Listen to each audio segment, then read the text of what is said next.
Hello, my name is Jess Keener-Hawes and I am a member of the AEDY team at Patton. In today's pop-up practices, we'll review some student acknowledgement ideas. Let's go.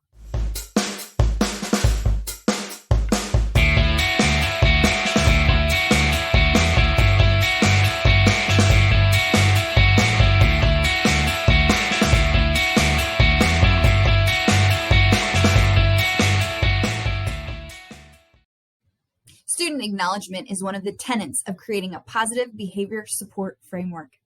Acknowledging students reinforces the application of the explicit instruction of behavior and academic strategies that you have been teaching in your classroom. Your framework should include positive behavior acknowledgement that is effective, easy to manage, and likely to sustain. Typically, it has 5 core elements. Within your MTSS team, which includes students, define, building, or school expectations. Data system to guide decisions. Create a structure for acknowledgement. What does it look like in your building? Who is responsible to track the data related to the reinforcement of positive behavior? Who is responsible to share the data with the team? We recommend students participate in the creation of the structure. Their feedback on designing the system of reinforcement will establish their voice within the classroom and school. Student involvement is powerful when implementing system changes, particularly in the secondary setting. A recognition rhythm. PBIS recommends acknowledging students positively using a 4-to-1 ratio, meaning having 4 positive interactions to every negative interaction. Positive interactions with students can be as simple as greeting them in the morning or noticing a new clothing item they're wearing. At-risk students often only experience negative interactions with adults.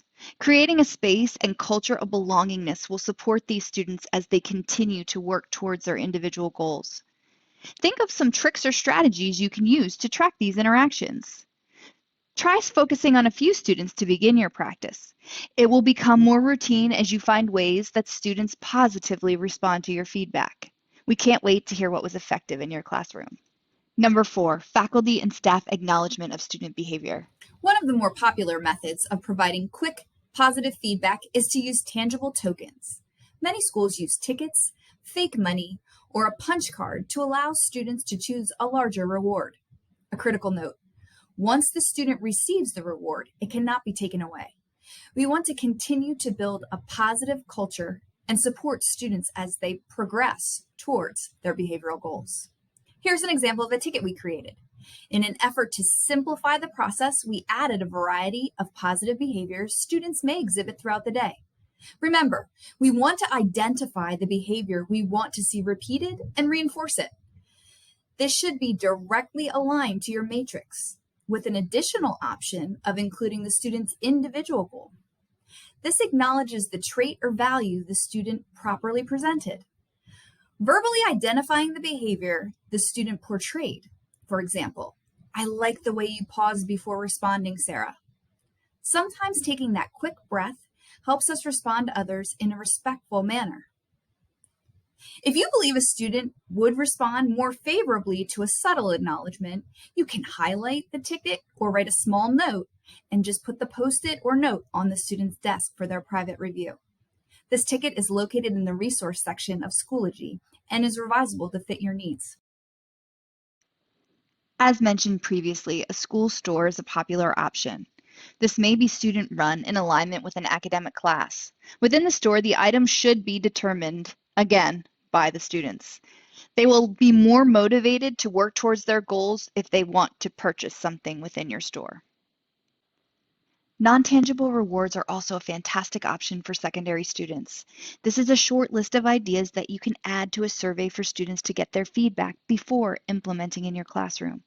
You can adjust the options based on your classroom rules or expectations. We've added a basic inventory in the resources for your team to identify what acknowledgements will be most effective in your setting. Student acknowledgement of student behavior. Creating a script for students to support their acknowledgement of one another may be an appropriate starting point for teaching this skill. Some of this may be most effective to practice within their counseling groups. The hope is that students will eventually transfer the skill into their everyday lives. We believe that staff acknowledgement is equally as important. Look for the staff acknowledgement video in the future. Feel free to provide feedback on this video and others in our Pop-Up Practices series as we aim to deliver strategies and practices that will help teachers better serve their students. Thanks again, and remember, practice makes progress.